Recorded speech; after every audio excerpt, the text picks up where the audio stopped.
আমরা এখানে কথা বলেছি কিছু, তো আমি সেটি বাড়াবো না। তবে দু একটা কথা না বললেই নয়, যদিও এর মধ্যে কথাগুলো এসছে যে স্মৃতি এখানে সীতার বাবা যে কথাটা বললেন, সীতার বাবা মাই জানেন যে আসলে সন্তান হারানোর কষ্ট কতটুকু,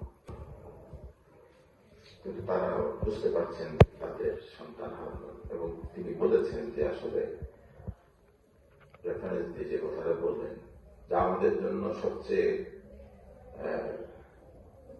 যেটা কষ্টকর এবং সবচেয়ে ওয়েটফুল, সেটা হচ্ছে সন্তানের লাশ যখন আমরা আমাদের কাঁধে তুলব। ঠিক এর থেকে কষ্টকর আর কিছুই হতে পারে না।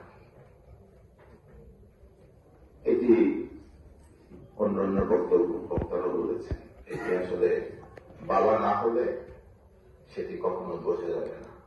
আর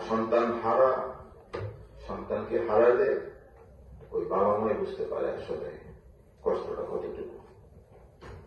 তো আমি শুধু এটুকু বলতে চাই, কথা বেশি বক্তব্য বেশি লম্বা করব না। আমি একটাই তোমাদের উদ্দেশ্যে অনুরোধ করবো যে এখানে সবাই আমাদের সন্তান তুল্য। আমার সন্তানও ঢাকা বিশ্ববিদ্যালয়ে পড়াশোনা করছে।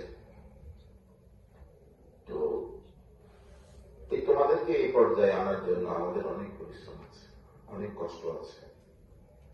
এই যে মা তোমাদেরকে ধারণ করেছে, তার যে কি কষ্ট, এটি আসলে তোমরা আমাদের পর্যায়ে যখন আসবে তোমরা তখন বুঝবে। তোমাদের অনেক কষ্ট আছে, কষ্ট থাকবে, অনেক ইমোশন হবে। আমিও তো কালকে রাতেই যখন আমার স্ত্রী আমাকে ফোন করে বলছে যে ছোটজন কেমন জানি তার মানসিক অবস্থা খুব একটা ভালো না, তো এটা শুনে কিরকম অবস্থা হতে পারে সেটি আমি জানি। খোঁজ খবর করেছি, তাকে সান্ত্বনা কিছু একটা হয়েছে, কিন্তু বলছে না। তো এ ধরনের পড়াশোনার পরিবেশে বন্ধু বান্ধবের সাথে চলতে গিয়ে অনেক ধরনের পরিস্থিতি তোমরা শিকার হও বা পরিস্থিতির মধ্যে দিয়ে যাবে। তবে এটি অতিক্রম করতে হবে, এর আর কোন উপায় নেই। আমাদেরকে এটি অতিক্রম করতে হবে সফলতার সাথে।